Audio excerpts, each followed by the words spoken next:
तो ये बहुत बड़ा झटका है पाकिस्तान क्रिकेट को, बिकॉज लोग समझ रहे थे कम से कम टेस्ट मैचेस में तो ये रहेंगे, लेकिन इन्होंने तीनों फॉर्मेट से रिजाइन कर दिया। ठीक है ना, इनको कप्तानी करनी नहीं बेसिकली अब, क्योंकि उनकी बैटिंग भी खराब हो गई थी, दिख ही रहा था बैटिंग इनसे हो ही नहीं रही। ये पीसीबी और बाबर आजम के बीच में जंग हो गई। पीसीबी देखो यहां पे सफर पीसीबी ही करेगी, बाबर आजम ने सफर नहीं करना, उसने जितना सफर करना था कर चुका है वो।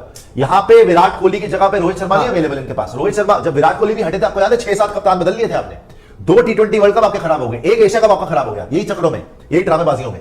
सामने क्रम पाकिस्तान क्रिकेट न्यूज की सबसे बड़ी खबर अभी ही कुछ देर पहले निकलकर सामने आई है, जिसने क्रिकेट हलकों में एक नई हलचल मचा दी है, जिसके मुताबिक बाबर आजम ने अपनी कैप्टेंसी से यानी तीनों फॉर्मेट्स की कैप्टेंसी से बाकायदा तौर पर इस्तीफा दिया है। आपसे कुछ देर पहले उनकी मुलाकात हुई थी पाकिस्तान क्रिकेट बोर्ड के चेयरमैन ज़का अशरफ के साथ, जिसके बाद ये स्पेकुलेशंस थी कि बाबर आजम ही ऑस्ट्रेलिया के खिलाफ सीरीज में, जो कि टेस्ट सीरीज होनी है, उसकी कप्तानी करेंगे और उस कारकर्दगी के बाद जो है पाकिस्तान क्रिकेट बोर्ड कोई भी फैसला ले सकता है। लेकिन अभी एक प्रेस रिलीज बाबर आजम की तरफ से जारी की, जिसमें उन्होंने अपने पास्ट के बारे में बताया जब उन्हें ये कैप्टेंसी दी गई थी। आपके सामने वो लेटर चल भी रहा है जो प्रेस रिलीज के तौर पर सामने आया था, जिसमें उन्होंने कहा है कि 4 साल से पाकिस्तान क्रिकेट टीम की कैप्टेंसी की। 2019 में पाकिस्तानी क्रिकेट बोर्ड ने उन्हें बुलाकर ये कैप्टेंसी सौंपी थी। इस कैप्टेंसी के दौरान काफी अप्स एंड डाउन्स उन्होंने देखे। साथ ही वो ये लिखते हैं कि मैंने अपने दिल से ये कोशिश की कि मैं पाकिस्तान की जो इज्जत है, जो अजमत है, उसको बरकरार रख सकूं। साथ ही साथ उन्होंने पाकिस्तान क्रिकेट टीम के नंबर 1 बनने पर बात करते हुए ये लिखा कि ये एक टीम एफर्ट थी, एक कलेक्टिव एफर्ट थी, जिसमें प्लेयर्स भी शामिल हैं, कोचेस भी हैं और टीम मैनेजमेंट भी है। और साथ ही साथ उन्होंने इस पर शुक्रिया अदा किया पाकिस्तान क्रिकेट के जो फैंस हैं कि उन्होंने थ्रू आउट द जर्नी उन्हें हर तरह से सपोर्ट किया। फिर उन्होंने लिखा कि अब मैं स्टेप डाउन कर रहा हूं ऑल फॉर्मेट्स में पाकिस्तान क्रिकेट के एज अ कैप्टन। वो लिखते हैं कि मैं ये महसूस करता हूं कि ये एक राइट टाइम है इस तरह के डिसीजन का। फिर उन्होंने ये भी लिखा कि मैं पाकिस्तान क्रिकेट टीम को एज अ प्लेयर तीनों फॉर्मेट्स में रिप्रेजेंट करने के लिए तैयार हूं और जो नया कैप्टन आएगा उसको हर तरह से सपोर्ट करूंगा, अपना जो मेरा एक्सपीरियंस रहा है एज अ कैप्टन या एज अ प्लेयर उसके साथ। एंड में उन्होंने पाकिस्तान क्रिकेट बोर्ड का शुक्रिया अदा किया कि उन्होंने ये जिम्मेदारी उन्हें सौंपी थी। साथ में एंड में उन्होंने लिखा पाकिस्तान जिंदाबाद। यह है कुल कहानी बाबर आजम की तरफ से जारी होने वाली प्रेस रिलीज की, जो इस वक्त तमाम मुल्की और गैर मुल्की मीडिया पर छाई हुई है। इस पर भारत के मीडिया का क्या रद्दअमल है, आइए आपको सुनाते हैं। आपके लिए बाबर आजम ने ट्वीट कर ये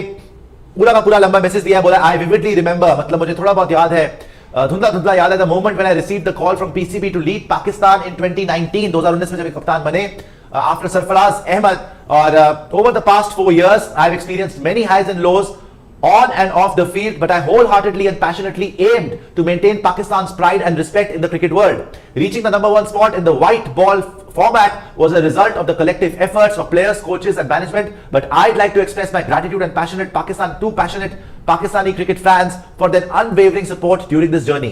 Today I am stepping down as the captain of Pakistan in all formats. It is a difficult decision, but I feel it is a right time for this call. I will continue to represent Pakistan as a player in all 3 formats. I am here to support the new captain and the team with my experience and dedication. I want to express my sincere thanks to the Pakistan Cricket Board for entrusting me with this significant responsibility. Pakistan Zindabad. इसमें पूरे जो मैं message पढ़ा है, इसमें मैं आपको main बातें बताता हूं। एक, विराट कोहली की तरह इन्होंने भी ट्वीट करके रिजाइन कर दिया। विराट कोहली को बहुत फॉलो करते हैं, कॉपी भी करते हैं, सीधा सीधा बोलूं तो, लेकिन इन्होंने भी ट्वीट करके रिजाइन कर दिया और इन्होंने खुद ही अनाउंस कर दिया कि मैं बैटिंग से तो छोड़, मतलब मैं एज अ कैप्टन छोड़ रहा हूं, लेकिन मैं तीनों फॉर्मेट में रिप्रेजेंट करूंगा पाकिस्तान को। यह कॉल बाबर आजम की नहीं है, ये कॉल पाकिस्तान के सिलेक्टर्स की है, जो भी नए सिलेक्टर को, सारे सिलेक्टर्स को भी वो निकाल चुके हैं। मिकी आर्थर वगैरह कोई बोल चुके हैं कि आपको भी नया रोल दिया जाएगा, कोचिंग वगैरह में नहीं, नया रोल तो देख रहे हो क्या करेंगे, ठीक है ना। और आज इमाद वसीम भी सुनने में आया, जाके मिले हैं इमाद वसीम, जिनको स्नब किया गया था। थोड़े दिन पहले शान मसूद का नाम चल रहा था, जब इंजमाम उल हक वगैरह शान मसूद से मिले थे, अब तो इंजमाम की छुट्टी हो गई। शाहिद आफरीदी जाके मिल चुके हैं पीसीबी चेयरमैन ज़का अशरफ से, सरफराज अहमद जाके मिल चुके हैं, राइट। तो बड़े सारे नाम चल रहे हैं, उमर गुल का नाम चल रहा है बॉलिंग कोच के लिए, बड़े सारे नाम चल रहे हैं। मगर बीच में जो 2 मोटी बातें मैं आपको बताऊं, एक तो ऑब्वियसली बाबर आजम ने, अच्छा ये भी चल रहा था कि बाबर आजम को वनडे और T20 कप्तानी से हटाएंगे, लेकिन टेस्ट कैप्टन वो ही रहेंगे, बिकॉज अभी ऑस्ट्रेलिया की सीरीज कब होने वाली है? दिसंबर में, 7 दिसंबर से आपकी ऑस्ट्रेलिया की सीरीज है, जहां पे हमेशा ये लोग हार के आते हैं। उससे पहले अगर टेस्ट में भी हट गए बाबर, तो ये बहुत बड़ा झटका है पाकिस्तान क्रिकेट को, बिकॉज लोग समझ रहे थे कम से कम टेस्ट मैचेस में तो ये रहेंगे, लेकिन इन्होंने तीनों फॉर्मेट से रिजाइन कर दिया। ठीक है ना, इनको कप्तानी करनी नहीं बेसिकली अब, क्योंकि उनकी बैटिंग भी खराब हो गई थी, दिख ही रहा था बैटिंग इनसे हो ही नहीं रही ना। T20 में भी बाय द वे इनकी जगह नहीं बन रही जिस तरीके की बैटिंग कर रहे थे। अब इन्होंने खुद ही अनाउंस कर दिया कि मैं तीनों फॉर्मेट में एज अ प्लेयर रिप्रेजेंट करूंगा। भाई ये कॉल पाकिस्तान क्रिकेट बोर्ड की है, और यही बात आ रही थी कि पाकिस्तान क्रिकेट बोर्ड फोर्स कर रहा है बाबर आजम को कभी भी ऐसा कमेंट आपको नहीं लिखना चाहिए, क्योंकि विराट ने भी ये गलती करी थी। उन्होंने बोला था कि मैं T20 कप्तानी छोड़ रहा हूं, मैं वनडे में कप्तानी कंटिन्यू करूंगा,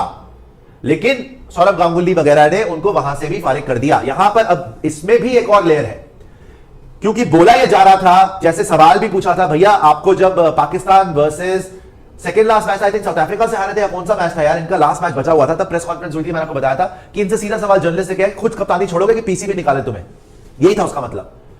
तो अच्छा ही हो गया कि इज्जत के साथ मेरे ख्याल आज पीसीबी से मिलने भी गए थे। इन्होंने ये भी सुनने में ये आ रहा है कि बाबर आजम ने ये भी इंक्वायर करा, भाई मेरी चैट कैसे लीक हो गई, हाँ उसके बारे में जो मैंने व्हाट्सएप चैट थी मेरी वो कैसे लीक हो गई। लेकिन लाख बातों की एक बात यही है कि आज पीसीबी की मीटिंग थी, बाबर आजम गए भी थे, तो बात यही हुई होगी भाई आप खुद ही रिजाइन कर दो, हम निकालेंगे, अच्छा नहीं लगेगा, खुद ही रिजाइन कर दो। तो उन्होंने खुद ही ट्वीट कर दिया। हालांकि ये ट्वीट्स वगैरह कभी भी प्लेयर्स को खुद नहीं करने चाहिए, इसका मतलब है कि सब कुछ ठीक नहीं है। हाँ। ये हमेशा बोर्ड की तरफ से आना चाहिए।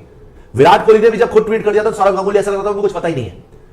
तो लक्ष्य देखिए, ये तो होना ही था, हमें पता ही था, जब से ये इनके बुरे हाल हुए थे वर्ल्ड कप में, ना तो विद द बैट इनसे कुछ हो रहा था, बाकी भी इनके सारे प्लेयर्स, शाहिद अफरीदी ने सीधा सीधा बोल दिया भाई इनकी कप्तानी हमें जिताया नहीं है, इनको कप्तानी आती नहीं है बेसिकली, और बैटिंग भी जो है इनकी 50 रन बनाते हैं, टीम को नहीं जिताते, बाकी भी सब यही बोल रहे थे। तो कप्तानी तो भाई जानी जानी थी, और आज बाबर ने खुद ही रिजाइन कर दिया। आप कैसे देखते हैं इस पूरे मामले में? बिल्कुल, यहाँ पर ये है ना कि सुशांत भी अगर आप देखो, मेरे को तो ये दौर याद आता है एशिया कप शुरू होने से पहले 18 सितंबर भी हमने बात की, जहां पर पाकिस्तान की टीम नंबर 1 रैंकिंग है भाई, नंबर 1 इनका बैटर है, नंबर 1 बॉलर बीच के टाइम पे शाहीन शाह अफरीदी बना, पूरा पीसीबी इंक्लूडिंग ज़का अशरफ, आपके सारे मैनेजमेंट, सलमान नसीर जो सीईओ हैं पाकिस्तान क्रिकेट बोर्ड के, सभी ये कह रहे हैं भाई ये टीम बहुत अच्छी है, बाबर बहुत अच्छा कप्तान है, लेकिन जब वो लगातार आपके लिए डिलीवर नहीं कर पाया, अब आप सुशांत भाई यहाँ पर पीसीबी को एक समय के लिए साइड पे रख दो। इसी चलते वर्ल्ड कप में ये बातें सामने आई थी भाई कैंप में चीजें ठीक नहीं है, प्लेयर्स के अलग अलग ग्रुप्स बन गए हैं, शाहीन रिजवान थोड़ा सा बाबर आजम के अगेंस्ट जा रहे हैं, प्लेयर्स बाबर आजम को जो है वो एडवाइस नहीं दे पाते हैं, और हमेशा ये होता है जब आपकी टीम लगातार 2 ऐसे टूर्नामेंट्स में कुछ सक्सेसिव फेलियर करती है तो बलि का बकरा किसी को बनाया। यहाँ पे देखो लक्ष्य, इस बार एक सॉफ्ट टारगेट बना बाबर, यहाँ पे सीधी सॉफ्ट टारगेट की बात नहीं, यहाँ पे सीधी बात है कि ये जंग है, ये पीसीबी और बाबर आजम के बीच में जंग हो गई है। पीसीबी देखो यहाँ पे सफर पीसीबी ही करेगी, बाबर आजम ने सफर नहीं करना, उसने जितना सफर करना था सफर कर चुका है वो। यहाँ पे विराट कोहली की जगह पे रोहित शर्मा नहीं अवेलेबल इनके पास। रोहित शर्मा जब विराट कोहली भी हटे थे, आपको याद है 6-7 कप्तान बदल लिए थे आपने, 2 T20 वर्ल्ड कप आपके खराब हो गए, एक एशिया कप आपका खराब हो गया, यही चक्रों में, यही ड्रामेबाजियों में। तो यहाँ पर बाबर आजम से बोला गया कि आप टेस्ट कैप्टनसी कंटिन्यू कर लो। ऑस्ट्रेलिया में कौन कैप्टन होगा टेस्ट का अगर बाबर नहीं होगा तो? इनके पास ऑप्शन ही नहीं है, टेस्ट में तो दूर दूर तक ऑप्शन किसको बनाओगे? वापस सरफराज के पास जाएंगे जो बेस्ट ऑप्शन आपके पास है। बाबर आजम को बोला गया कि टेस्ट कैप्टनसी आप कंटिन्यू कर लो, उन्होंने मना कर दिया, यही सुनने में आ रहा है कि मना कर दिया, और फिर ट्वीट ठोक दिया कि मैं तो तीनों कप्तान। तो वो भी हम एक तरीके से हर्ट करना चाहते हैं बोर्ड को, उनको भी लगता है उनके साथ गलत हुआ।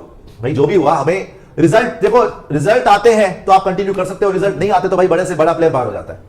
तो बाबर आजम तो क्रिकेट से बड़े तो नहीं है, ऑब्वियसली उनके रन नहीं है।